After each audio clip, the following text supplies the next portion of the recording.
Hari ini kita merayakan kenaikan Tuhan Yesus. Kalau kita bicara tentang budaya, kita bicara tentang warisan-warisan tertentu dari budaya. Tapi yang menarik di kita ini, saudara-saudara, kadang-kadang kita lebih hafal barang-barang yang tidak pas. Kalau kita cari tahu bahasa Rote, kita cari tahu bahasa Timur, bahasa Sumba, Sumatera, Jawa, Makassar, Surabaya, Batak, Batak T, kita lebih banyak hafal yang maki, yang kadang-kadang tidak pas itu. Yang baik-baik dong itu kita kurang hafal. Yesus, oh Yesus,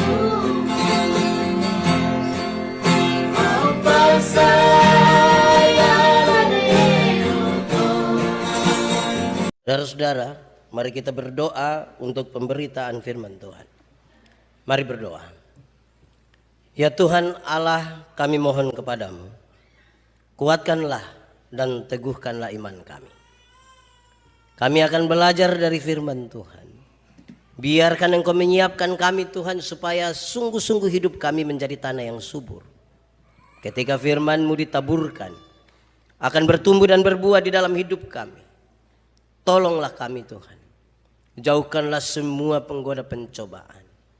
Biar dalam damai sejahtera-Mu kami belajar firman Tuhan. Kami rindu pada firman-Mu. Berfirmanlah bagi kami Tuhan. Di dalam nama Yesus, firman yang hidup itu kami berdoa. Amin. Bapak Ibu saudara-saudara yang dikasihi dalam Tuhan Yesus, dalam perayaan kenaikan Tuhan Yesus ke sorga, pembacaannya terambil dari Injil Lukas pasal 24 ayat 44 sampai ayat yang ke-53. Injil Lukas pasal 24 ayat 44 sampai ayat yang ke-53, firman Tuhan berkata demikian. Ia berkata kepada mereka, inilah perkataanku yang telah kukatakan kepadamu ketika aku masih bersama-sama dengan kamu, yakni bahwa harus digenapi semua yang ada tertulis tentang aku dalam kitab Taurat Musa dan kitab nabi-nabi dan kitab Mazmur. Lalu ia membuka pikiran mereka sehingga mereka mengerti kitab suci. Katanya kepada mereka, ada tertulis demikian, Mesias harus menderita dan bangkit dari antara orang mati pada hari yang ketiga. Dan lagi dalam namanya berita tentang pertobatan dan pengampunan dosa harus disampaikan kepada segala bangsa, mulai dari Yerusalem. Kamu adalah saksi dari semuanya ini. Dan aku akan mengirim kepadamu apa yang dijanjikan Bapakku. Tetapi kamu harus tinggal di dalam kota ini sampai kamu diperlengkapi dengan kekuasaan dari tempat tinggi. Kenaikan Yesus. Lalu Yesus membawa mereka keluar kota sampai dekat Betania. Di situ ia mengangkat tangannya dan memberkati mereka. Dan ketika ia sedang memberkati mereka, ia berpisah dari mereka dan terangkat ke sorga. Mereka sujud menyembah kepadanya. Lalu mereka pulang ke Yerusalem dengan sangat bersuka cita. Mereka senantiasa berada di dalam bait Allah dan memuliakan Allah. Demikian firman Tuhan. Berbahagia setiap orang yang mendengar firman, memelihara dan melakukan dalam hidup setiap hari. Bapak Ibu saudara-saudara, shalom. Sekali lagi shalom. Hari ini kita merayakan kenaikan Tuhan Yesus. Kalau kita bicara tentang budaya, kita bicara tentang warisan-warisan tertentu dari budaya. Tapi yang menarik di kita ini, saudara-saudara, kadang-kadang kita lebih hafal barang-barang yang tidak pas. Kalau kita cari tahu bahasa Rote, kita cari tahu bahasa Timur, bahasa Sumba, Sumatera, Jawa, Makassar, Surabaya, Batak, Batak T, kita lebih banyak hafal yang maki, yang kadang-kadang tidak pas itu. Yang baik-baik dong itu kita kurang hafal. Filosofinya kita kurang hafal. Saudara-saudara coba lihat. Saya lihat ini orang-orang dong pakai motif Rote, gagah-gagah semua ini. Cantik-cantik, ganteng-ganteng. Mau lihat jauh, mau lihat dekat, tetap cantik dan ganteng. Bagus. Kita punya budaya ini. Hasil tenun ikat ini diakui sampai seluruh dunia orang akui. Jual di luar negeri itu mahal, lebih mahal dari celana Levi's. Tapi berapa banyak kita pu anak dong yang mau pakai yang tenun-tenun.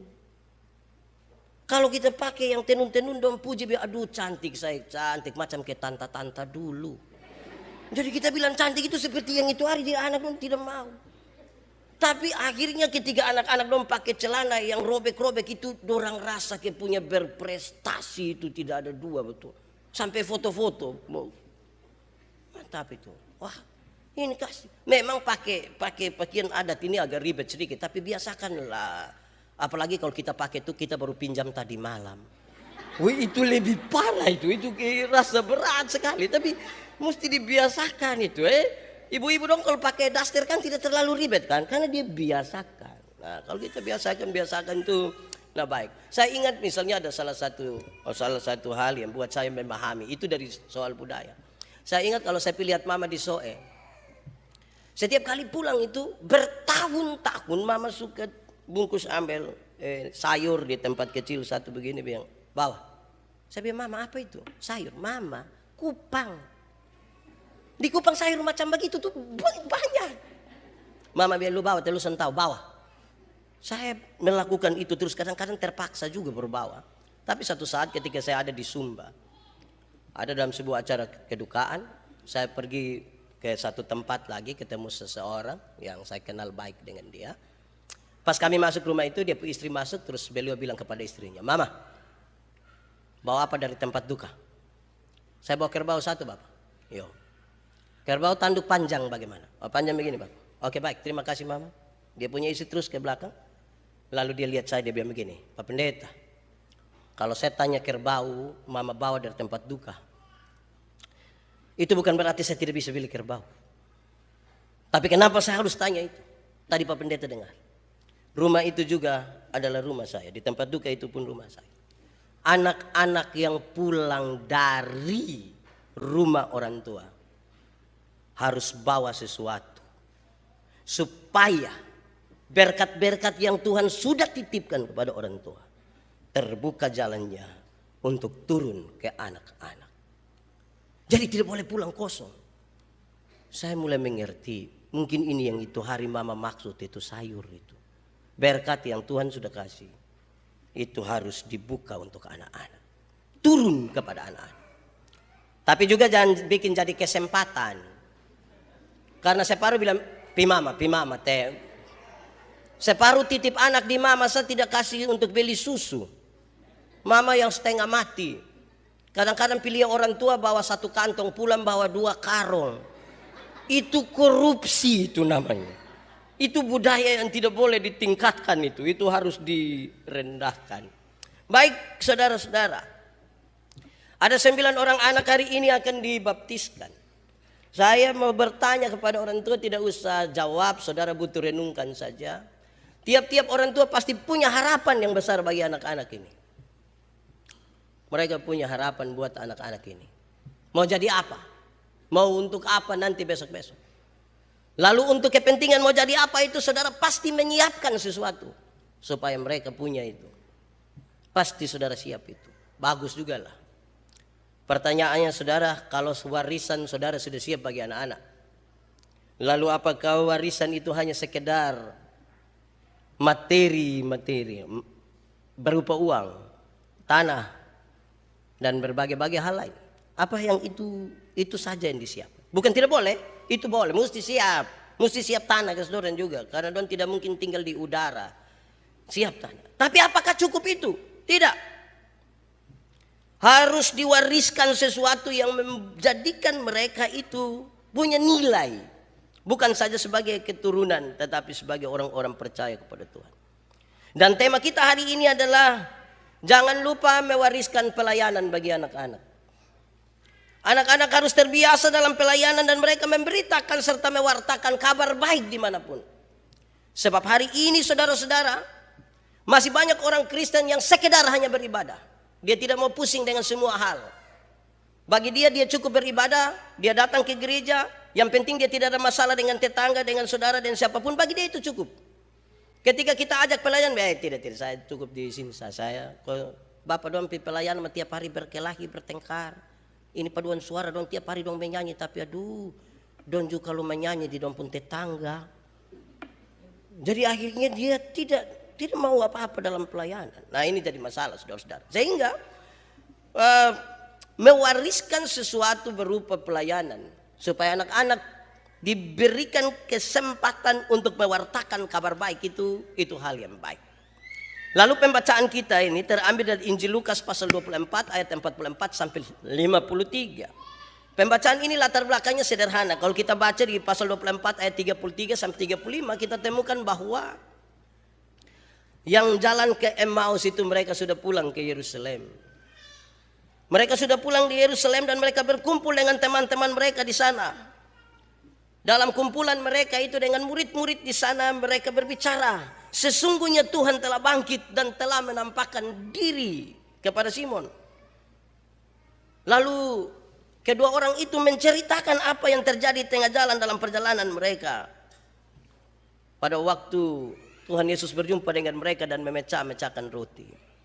Dalam kebersamaan di Yerusalem itu saudara, lantas Tuhan Yesus datang berjumpa dengan mereka di situ. Latar belakangnya kira-kira begitu. Mereka senang, mereka ragu-ragu, mereka separuh takut juga untuk itu. Lalu kalau kita bicara tentang mewarisi pelayanan, saya mencatat 1-2 catatan menarik untuk kita renungkan saudara-saudara berkaitan dengan tema ini. Pesan-pesan untuk anak-anak kita tetapi sekaligus menjadi warisan yang perlu untuk diteruskan. Pertama saudara, kalau Yesus ada bersama-sama dengan mereka, maka penegasan pertama yang harus dijelaskan, harus disampaikan adalah kebangkitan Tuhan Yesus itu sesuatu yang sungguh-sungguh nyata. Orang Kristen mestinya menyebarluaskan pernyataan ini, bahwa kebangkitan Yesus itu sesuatu yang nyata, bukan hantu, bukan ilusi, bukan halusinasi.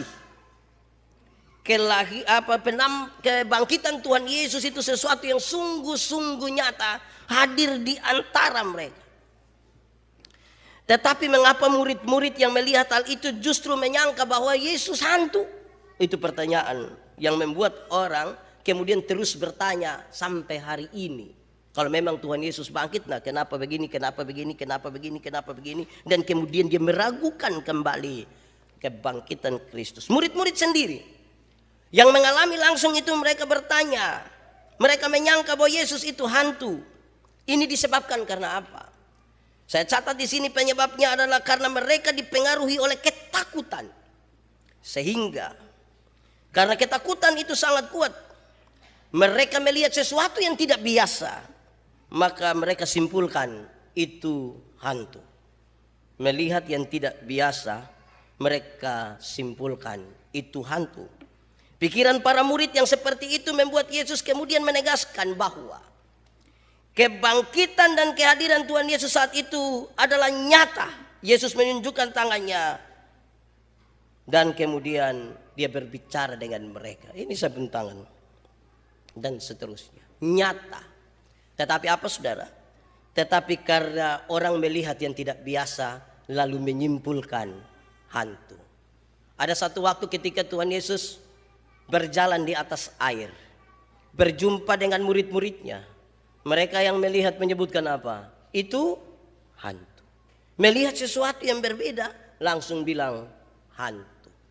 Lalu apa yang ingin saya sampaikan di sini? Janganlah sekali-kali saudara kita mewariskan ketakutan kita kepada anak-anak kita. Kita harus mewariskan kepada mereka sebuah roh keberanian. Jangan sampai yang kita wariskan itu justru ketakutan demi ketakutan. Kalau yang kita wariskan itu hanyalah sebuah ketakutan saudara, maka mungkin mereka akan sulit sekali untuk memahami apa yang mereka imani. Hari ini orang tua dan saksi akan mengaku, ya saya percaya dan berjanji dengan segenap hati. Ini dalam tanda petik adalah sebuah janji di hadapan Tuhan Allah, disebut sebagai sumpah. Tapi siapakah di antara kita ketika diperhadapkan pada pernyataan di gereja dan sumpah adat, lebih gampang langgar yang mana? Orang akan langgar, lebih gampang langgar sumpah di gereja. Janji di gereja orang lebih gampang. Tapi yang adat punya siapa berani langgar? Siapa berani langgar? Saya kubur satu orang Pas mau tutup peti dong bilang bapak jangan dulu bapak jangan. Kenapa? Anak-anak dong ada lari datang bapak. Dong kenapa? Dong ada bawa bapak tua pun kacamata. Kok memangnya muskas pakai kacamata? Ini orang sumati ini kukas pakai kacamata supaya apa? Yang dia hidup dia boleh baca begini kita tidak kasih. Sekarang dia mati kas pakai kacamata. Wih aneh. Tapi namanya orang harus begitu nak. Mau karena itu hari saya bilang. Anak-anak dong. Kalau orang tua masih kuat-kuat itu nak perhatikan dorang sudah. Kas pakai dorang jas. Kasih pakai sepatu. Ini orang tua hidup dong kas tengok orang tua jalan pakai yuken. Mati dong kas pakai jas. Orang tua masih hidup dong kas tengok orang tua jalan kaki kosong sampai di punjari dong melebar semua. Waktu mati dong kas pakai sepatu. Beli tanpa tawar. Katanya kalau dia orang mati tidak boleh. Akhirnya dia kesempatan kas naik. Sebenarnya 150 dia kasih 7,5. Aduh beli bapak. Terpaksa juga beli. Padahal sepatu sudah tidak ada guna lagi. Dulu yang sepatu masih begini. Tidak kas pakai. Sekarang sepatu posisi begini. Kita kas pakai. Mau jalan naik begini pi atas. Baru ada harga lain di sini. Wih itu jadi masalah. Jadi jangan wariskan yang itu. Jangan wariskan kepada anak-anak roh yang penuh dengan ketakutan. Kas ini anak dong kalau bermain-bermain. Saya kalau khotbah kok anak-anak jalan-jalan begini. Tidak apa-apa. Anak-anak mau jalan saja. Asal jangan dia pun bapak yang bangun kau jalan-jalan ikut sini. Itu masalah. Nanti dengan sendirinya dia lihat. Oh ternyata bapak ada duduk diam-diam. Oh tidak apa-apa. Nah, gitu. Itu tidak apa-apa. Namanya anak-anak kita mesti ajar dorang. Baik begitu. Saya berulang-ulang kali kasih tahu. Ibu-ibu, bapak-bapak. Kalau kasih makan anak-anak kecil itu kan susah toh. Dong lari sana, lari sini, lari sana, lari sini. Dan dia bye-bye. Jangan bilang, kalau kasih dia biar adik-adik makan makan biar adik sehat. Ayo makan, biar sehat. Ini anak tidak mau makan, dong bilang makan teh om dah. Itu om juga bilang. Akhirnya ini anak besar dalam ketakutan. Setiap kali dia itu om dia. Ini anak penuh ketakutan. Begitu. Anak kalau malam-malam tidak mau tidur, kasih tahu dia baik-baik. Adi, tidur sudah saya. Ayo tidur sudah Papa dan mama sudah capek, tidur sudah. Adi kalau mau tidur, nah papa mama tidur duluan loh. Ayo tidur sudah. Tidur. Hati-hati ya adik. Harus jatuh lain sebagainya. Papa mama tidur. Itu kasih tahu baik-baik begitu. Biar orang terbiasa. Ini ada tidak mau tidur bukan kasih tahu begitu mah. Dia pun bapak dan dia pun mama sepakat. Kas mati lampu. Setelah kas mati lampu dia pun bapak keluar dari pintu belakang menuju jendela kamar. Terus garu jendela. Waktu garu dia pun mama sengaja kaget. Adek Subobo om. Ini keluarga tipu-tipu. Jangan wariskan yang model begini di anak-anak dong. Bapak mama dan saksi dong tolong jagain anak dong ini. Jangan wariskan barang ketakutan begini. Wariskan yang baik. Ini kita main kas takut. Saya pernah bilang pada saudara, corona ini sudah 2 tahun. Banyak orang tua datang ke saya dan bilang Pak Pendeta, ini anak dong sudah lalu. Kok kenapa? Anak dong kita telepon bilang, anak dong, yuk kamu di mana? Kami ada nih bapak. Kenapa? Datang jemput bapak mam dulu. Datang ke bawa bapak mam pasir sedikit pit. Lipo ko Transmart, ko jalur 40, ko Pengkase, ko rekonstruk, pokoknya bawa dulu kita dulu. Anak dong hanya bilang begini, woi, kalau tua-tua nak tidur di rumah, teh corona ini, woi. Bapak lihat anak dong kita minta untuk dong bawa pasir kita dong kas takut kita. Saya bilang begini, pertama saya prihatin, masa anak bisa bikin dia orang tua begitu. Tapi yang kedua, coba papa dan mama pikir-pikir kembali dulu. Coba ingat-ingat ulang. Jangan sampai dulu dong masih kecil bapak mama dong suka kastaku sendorang. Karena dulu suka kastaku sendorang, sekarang kita su tua dong su besar. Dong kastaku kembali kita.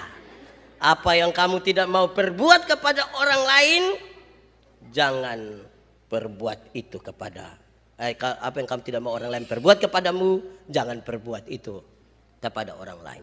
Jadi jangan mewariskan roh penuh ketakutan. Saya jalan dengan saya pu anak. Pas dapat lihat pohon beringin. Saya tanya dia, itu pohon apa? Jonathan bilang, pohon setan. Saya bilang, anak lu faham apa? Siapa yang ajar lu? Anak mulai dari hari ini bertobat, itu nama pohon beringin. Bukan pohon setan. Kita nih kadang-kadang omong asal jadi saja, akhirnya ini anak dong aja iko-iko saja. Jadi saudara-saudara, orang tua dan saksi juga bagi kita semua, tolong atur baik-baik supaya kita tidak bikin dan mewariskan roh ketakutan bagi anak-anak kita. Kasih dong roh keberanian.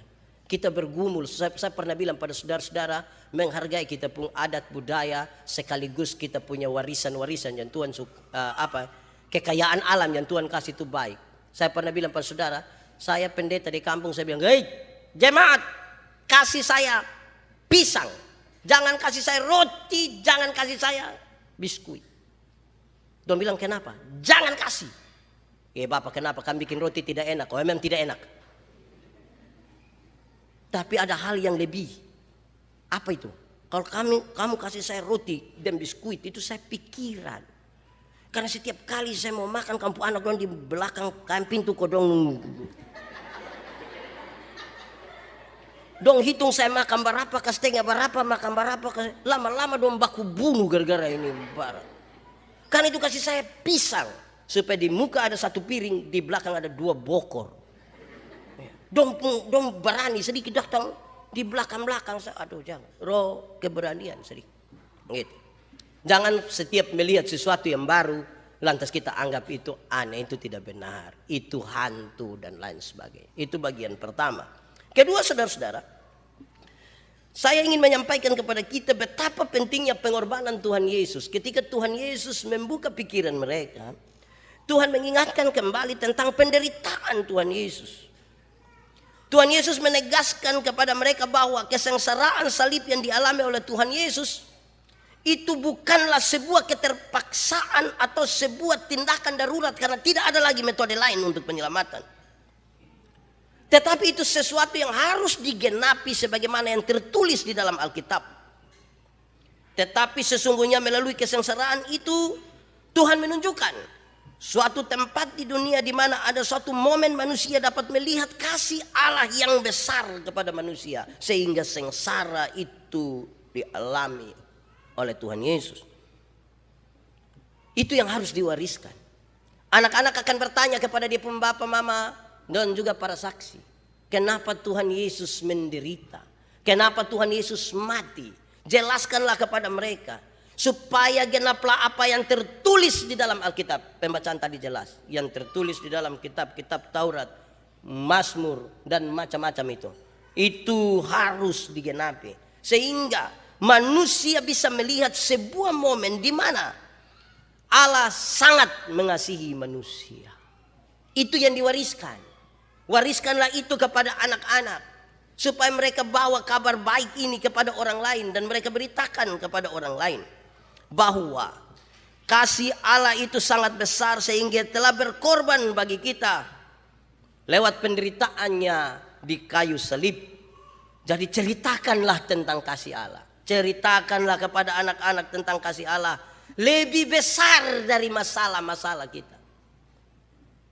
Semua kita kan punya masalah. Anak-anak juga nanti kadang-kadang mereka tahu bahwa papa mama itu ada masalah. Betul sekali. Tapi ceritakanlah mereka dan wariskanlah kepada mereka tentang cerita-cerita dan kisah tentang kasih Allah yang lebih besar dari masalah-masalah dan pergumulan-pergumulan hidup. Kenapa? Karena begitu dia mengasihi kita, dia menderita bahkan mati di kayu salib. Sebab apa, saudara? Ada orang yang selalu berpikir dan selalu merasa bahwa Tuhan tidak adil. Tuhan tidak adil. Sepertinya Tuhan tidak adil bagi dirinya. Dia melihat orang lain kok lebih baik, lebih sehat, lebih sukses. Dia punya mata tertuju kepada penderitaan itu sampai tidak bisa melihat kasih Allah yang besar. Saudara, ada orang sakit, kita berdoa, bisa saja dia langsung sembuh. Langsung. Ada orang yang dia kena penyakit yang berat sekali, dia suka ketakutan. Tapi dia masih hidup 20 tahun kemudian. Cara berpikir untuk dua hal ini serius. Beberapa orang berpikir bahwa kalau yang sakit dan kita berdoa dia langsung sembuh, itu betapa Tuhan memberi perhatian besar begitu. Tapi kalau dia sudah tahan dalam penderitaan ini selama kurang lebih 20 tahun, dia merasa bahwa Tuhan tidak Tuhan di mana ya, sampai kenapa ke orang lain sehat-sehat, saya sakit sudah 20 tahun. Sampai dia lupa bahwa kalau dia bisa bertahan sampai 20 tahun, itu tandanya apa? Itu tandanya Tuhan mengasihi dia. Tuhan yang memberikan kekuatan. Ajarkanlah itu dan wariskan itu kepada anak-anak kita. Supaya yang mereka dengar itu tentang kasih. Supaya mereka dengar itu tentang kasih. Kita duduk di mana dan bercerita, berceritalah tentang kasih. Omonglah tentang kasih, tulislah tentang kasih. Kalau kita makin banyak bicara tentang kasih, wah, dunia menjadi penuh kasih. Tapi bayangkan kalau kita duduk itu hanya omong seorang pun kekurangan. Duduk-duduk saja kita omong, misalnya orang menyanyi kita bilang, ih, mulut telau bikin-bikin. Orang bilang A, dia bilang A. Orang bilang T, dia bilang T. Ih, telau bikin. Itu kalau setiap hari kita duduk omong begitu tuh, tidak sehat kita pun hidup. Karena itu saudara-saudara, wariskanlah kasih. Ketiga saudara, pertobatan dan pengampunan dosa itu menjadi sesuatu hal yang sangat penting sekali untuk diwariskan dan diberitakan. Bahwa hari-hari duka cita telah berlalu dan murid-murid telah melihat kebangkitan itu. Apa yang harus dilakukan oleh para murid? Mereka tidak boleh tinggal diam di tempat. Mereka harus pergi bahkan ke seluruh dunia untuk mengabarkan kabar tentang kebangkitan itu. Yesus sudah bangkit, Yesus sudah bangkit. Bertobatlah, ada pengampunan dosa daripada Tuhan. Harusnya begitu. Itu yang diwariskan. Bahwa penginjilan atau berita kebangkitan, berita pertobatan dan pengampunan harus menjadi tanggung jawab semua orang beriman. Haruslah menjadi sesuatu yang kita teruskan dari waktu ke waktu, dari satu generasi ke generasi yang lain. Dan kemudian menjadikan itu sebagai gaya hidup kita. Rasa-rasanya tidak enak kalau berjumpa dengan orang dan tidak berbicara tentang pengampunan serta pengorbanan Tuhan Yesus. Kebangkitan Tuhan Yesus. Kenapa hal ini penting? Dunia tambah hari tambah sekuler. Sejumlah orang sudah berhenti bahkan mengkritisi hal-hal yang berkaitan dengan pekabaran Injil. Saya mencatat di sini, saudara, ada orang yang berpikir bahwa pekabaran Injil sudah tidak perlu lagi, Ada orang berpikir bahwa semua orang telah beragama dan agama tidak menyelamatkan. Lalu untuk apa kita beritakan lagi? Dalam keadaan dunia yang makin seperti ini, orang justru berhenti untuk menceritakan tentang pengampunan dan kebangkitan Kristus. Bagi orang pekabaran Injil tidak penting lagi. Apalagi beberapa orang berpikir hal-hal untuk menginjil itu pekerjaan para pendeta. Itu pekerjaan para penatua diaken. Itu bukan pekerjaan saya. Saya pengusaha ini. Saya tidak perlu lagi untuk mengatakan itu. Seolah-olah perintah untuk pergi memberitakan Injil. Pergi, jadikan semua bangsa murid, baptis mereka dalam nama Bapa dan ajar mereka semua yang telah ku ajarkan kepadamu. Sepertinya itu sudah tidak perlu lagi. Lalu yang dikembangkan apa? Hari ini dalam kondisi dunia seperti ini, orang lebih untuk mengembangkan hal-hal yang lebih bersifat sosial, Injil sosial. Orang miskin harus kaya, orang sakit harus sembuh. Tidak ada yang salah di situ, tidak ada yang salah. Itu benar, misi gereja ada di situ. Tetapi misi itu harus digerakkan oleh roh pekabaran Injil yang benar. Sebab kalau hanya bikin orang miskin jadi kaya, tidak perlu beragama juga bisa. Tidak perlu percaya Tuhan Yesus juga bisa. Tidak perlu. Saya baca satu tulisan kecil, 11 pergeseran budaya di era Google. Salah satunya menarik. Dia pun pernyataan begini. Negara-negara dengan indeks kemakmuran tertinggi di dunia. Indeks kemakmuran tertinggi berarti manusia itu sudah sangat sehat, fasilitas kesehatan sudah sangat baik, pintar-pintar, fasilitas pendidikan sudah sangat baik, harapan hidup makin tinggi. Itu sudah tidak lagi merujuk kepada iman dan kitab suci, sudah tidak lagi merujuk kepada iman dan kitab suci. Lalu kemudian ketika gereja hadir dan ingin mewariskan sesuatu bagi generasi penerus gereja ini, apakah kita mau buat supaya manusia dan masyarakat ini tambah hari, tambah sehat, tambah kuat, tambah pintar, tapi tidak beriman sama sekali kepada Tuhan? Atau apa yang harus ingin kita lakukan? Padahal berita pertobatan, pengampunan dosa, kebangkitan Kristus belum pernah ada catatan Alkitab yang bilang telah berhenti sampai di sini. Tidak ada. Ini sesuatu yang penting, saudara. Sesuatu yang menolong kita untuk dari satu hari ke satu hari. Jiwa-jiwa itu mesti bawa datang kepada Tuhan. Mesti. Banyak ibu-ibu berjuang untuk suaminya. Berdoa supaya suami jangan begini, jangan begitu. Banyak anak-anak berdoa untuk orang tuanya supaya jangan begini, jangan begitu. Mereka mencari waktu, mereka berdoa, Tuhan sedapat-dapatnya. Tuhan tolong supaya ini suami, istri, orang tua dong berubah. Anak-anak kecil ini kami minta mereka coba menginjil, kami latih mereka pergi ketok-ketok orang perumah kau menginjil, orang usir dorang. Kamu kecil anak datang kok. Orang yang seperti apa? Bukan saja orang yang tidak kenal Tuhan, yang mengaku beriman, yang mengaku beragama, mereka juga mengusir ini anak-anak kecil. Sampai anak-anak kecil juga punya trauma tersendiri di situ. Karena itu wariskanlah kepada mereka berita tentang pengampunan dosa dan kebangkitan Kristus. Anak-anak harus kasih tahu kepada semua orang. Ceritakanlah, bawa orang datang kepada Kristus. Masa itu tidak ada lagi? Saya ulangi sekali lagi supaya saudara pikir paslah dengan yang saya maksud. Orang mau jadi kaya silakan, mau jadi pintar silakan, mau jadi segala macam silakan. Misi gereja di situ. Kalau kita bicara dalam konteks gemit, kita punya panca pelayanan. Itu misi gereja. Tetapi itu harus digerakkan oleh roh pekabaran Injil yang benar. Yaitu apa? Kristus telah menebus dan menyelamatkan kita. Supaya jangan beras yang mendatangkan Tuhan Yesus, tapi Tuhan Yesus yang mendatangkan beras. Pak, don di sana itu Pak, orang pi terus bawa beras, makanya don pindah. Orang tidak beriman itu. Ajar orang terima Tuhan Yesus, ada penderitaan, ada kesengsaraan. Tapi itu sebuah konsekuensi yang logis dari keputusan untuk beriman kepada Tuhan. Itu harus diberitakan. Berikut saudara. Lalu Tuhan Yesus bilang supaya mereka mempersiapkan pelayanan yang benar. Murid-murid harus menanti di Yerusalem. Mereka harus disiapkan untuk masuk pada tugas-tugas pekabaran Injil. Mereka tidak boleh pergi menginjil sebelum dipersiapkan. Mereka tidak boleh pergi hanya karena sebuah desakan emosional karena mereka telah melihat Yesus. Jangan, kamu harus dipersiapkan dengan baik.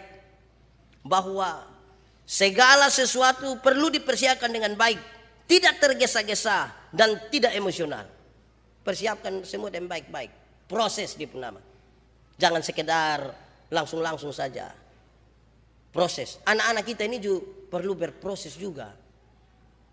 Harus berproses karena proses itu baik. Nanti lama-lama dong tidak tahu apa. Saya berulang-ulang kali, ini saya sampaikan di mana-mana, berulang kali. Kadang-kadang kan orang tidak mau berproses ini, akhirnya dong cari yang cepat-cepat. Ayam.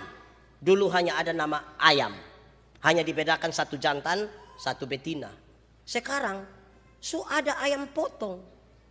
Akhirnya itu ayam yang dulunya hanya ayam, sekarang berganti nama jadi ayam kampung. Karena gara-gara ada itu ayam potong. Membuat kita tambah pusing. Apakah ini ayam kampung yang dipotong atau ayam potong yang di kampung? Saudara pusing toh?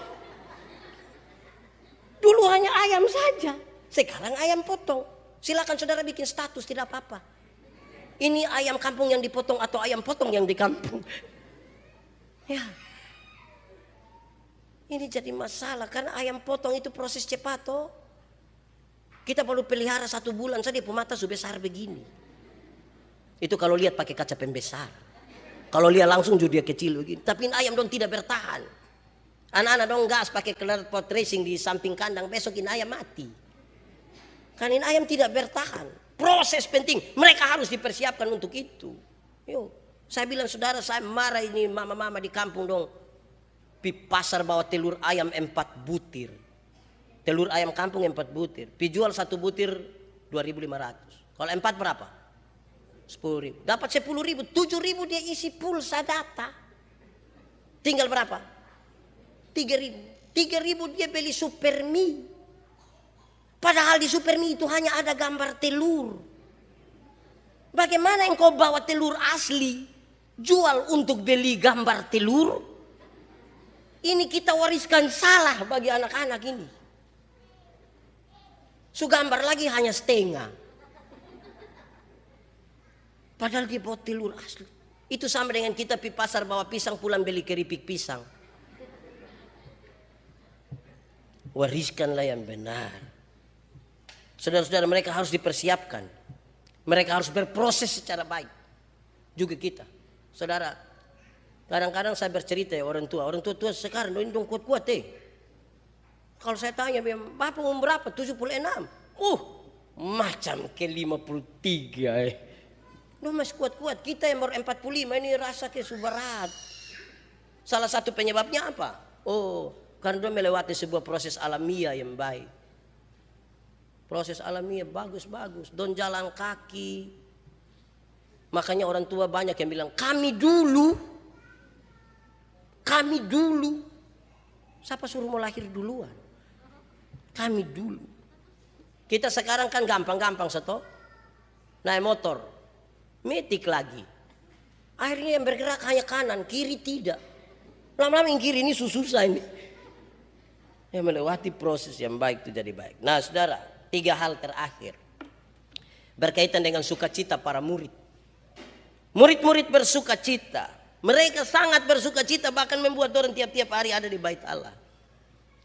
Sukacita mereka itu disebabkan oleh hal-hal ini. Pertama, bahwa mereka sangat bersyukur melihat itu Yesus terangkat ke surga. Mereka sangat bersyukur bahwa mereka tidak terpaku lagi percaya pada tubuh dan darah yang kelihatan dan terbatas. Tidak lagi. Mereka tidak terpaku pada penampakan Tuhan Yesus lagi. Sekarang mereka mereka percaya kepada Tuhan Yesus untuk selama-lamanya dan tidak tergantung lagi kepada ruang dan waktu. Yesus yang ada baik kemarin, hari ini maupun masa depan. Itu sukacita mereka. Maut sudah kalah. Yesus telah bangkit. Kami tidak terpaku lagi pada darah dan daging itu. Tapi Dia Tuhan itu sudah tidak lagi dibatasi oleh ruang-ruang dan waktu-waktu. Itu yang membuat dong sukacita. Saudara mau berjumpa dengan Tuhan Yesus kapan saja. Kapan saja. Saudara ingin untuk ada bersama-sama dengan Dia kapan saja. Saudara terkoneksi dengan Tuhan kapan saja. Tidak lagi dibatasi oleh ruang dan waktu. Saudara, kalau perkembangan dunia hari ini bisa untuk membuat suami, istri, orang tua, anak yang terpisah jarak dan waktu masih bisa video call. Masa Tuhan lebih sekecil dari itu? Tuhan lebih besar dari semua itu. Kalau manusia bisa buat sampai di ruang-ruang itu ada signal, ada apa, masa Tuhan lebih kecil dari itu? Apakah saudara ingin mengatakan bahwa manusia lebih hebat dari Tuhan? Tidak, Tuhan lebih hebat. Itu sebuah pernyataan iman. Harusnya kita berjumpa dengan Tuhan dimanapun, kapanpun. Kedua, sukacita mereka adalah karena itu mereka tidak terpisahkan lagi dengan Tuhan Yesus. Apapun keadaannya, Tuhan kasih tahu kamu di Yerusalem, siap diri, pergilah ke ujung dunia. Beritakanlah Injil. Ketahuilah, aku menyertai kamu senantiasa sampai kepada akhir zaman. Mereka tidak pernah terpisahkan lagi dengan Tuhan Yesus. Tuhan punya janji itu bukan janji setengah-setengah. Sampai kepada akhir zaman. Dia tidak berjanji di waktu senang saja atau waktu susah saja. Dia berjanji, aku menyertai kamu senantiasa. Supaya setiap orang yang hari ini ada harus percaya dan menegaskan. Saya ada hari ini. Kenapa? Karena Tuhan Yesus menyertai saya di sini. Ketiga yang terakhir. Ini harus menjadi berita sukacita buat hari ini. Setiap saat merayakan kenaikan Tuhan Yesus, saya menyampaikan berita ini. Yaitu, baik murid-murid, baik saya dan saudara, kita mesti bersukacita. Karena apa? Karena kita punya seorang sahabat di sorga. Amin kok. Besok-besok mau pergi sorga, ada kawan. Baru saya di Lembata, pulang lewat Adonara, lewat Larantuga, datang Kupang. Pak Pendeta tidak usah takut. Kok di sini ada ini, di sini ada itu, di sini ada. Itu bor saya. Pungkawan yang begitu-begitu sah. Ini sekarang kita pun teman satu di surga. Berarti kita sudah ada orang dalam di surga. Mau masuk surga? Yo, kenapa lu yakin? Ada orang dalam. Dia kepala di situ, dia Tuhan. Aman tuh. Masuk surga. Itu menjadi sukacita besar. Wariskan itu kepada anak-anak kita. Anak-anak, kamu boleh ada kawan di dunia, anak, tapi jangan lupa kawan karibmu di surga. Kita pun anak dong sejarang menyanyi yang Yesus kawan yang sejati. Kayaknya ini lagu tidak bisa dijadikan TikTok. Anak-anak dong sejarang menyanyi yang ini. Yesus kawan yang sejati bagi kita yang lemah. Dan seterusnya. Yesus sahabat sejati. Apa yang dapat pisahkan kita dari kasih Yesus? Gitu kan? Jadi indahlah kita punya seorang sahabat di surga. Saudara masih omong, saya punya seorang sahabat sekarang kerja di kedutaan Soe. Tapi saya punya sahabat di surga. Woi, sahabat di surga itu luar biasa toh. Tuhan datang bagi kita, merendahkan dirinya bagi kita, mengangkat kita yang budak ini, yang tidak laku ini, diangkat kita jadi sahabat. Terus dia bilang, ketahuilah saya pergi dalam rumah Bapakku banyak tempat tinggal. Saya pergi, saya siap ke kamu Ingat-ingat, besok-besok datang sabar dong, ya nanti saya ambil. Mau tahan sampai kapan? Coba mau tahan sampai kapan? Tuhan nanti tetap jemput juga. Bawa pi rumah. Itu hari saya khotbah di sini, saya ingat waktu pendeta satu di Alor dia khotbah, pas saya pergi di khotbah begini. Kamu yang percaya kau main-main, kau main-main. Kamu tahu kok tidak? Tuhan pi surga buat apa? Dia pi surga Tuhan, dia ada buat rumah ke kita kok tidak? Kau main-main begini dan besok-besok orang lain yang masuk, kamu hanya bermain di halaman saja. Ya atur baik-baik lah supaya kita masuk surga. Kau sudah ada sahabat di surga. Biarlah kita pergi dalam sukacita karena kita punya sahabat di surga. Tuhan memberkati kita. Amin. Mari kita tunduk kepala, kita berdoa. Bapa di surga, terima kasih banyak Engkau terlalu baik dan terlalu ajaib buat kami. Firman-Mu telah menolong kami memahami betapa luar biasa dan dahsyatnya kasih-Mu buat kami. Bahkan Engkau berjalan mendahului kami. Bahkan ketika Engkau ada di surga, Engkau menanti kami. Terima kasih banyak. Kami merayakan dengan sukacita hari ini. Tetapi kami bersyukur untuk firman-Mu. Biarlah Roh Kudus-Mu mengajarkan kami terus menerus. Supaya dari sehari ke sehari kami lebih lagi di dalam Tuhan. Terpujilah nama Tuhan.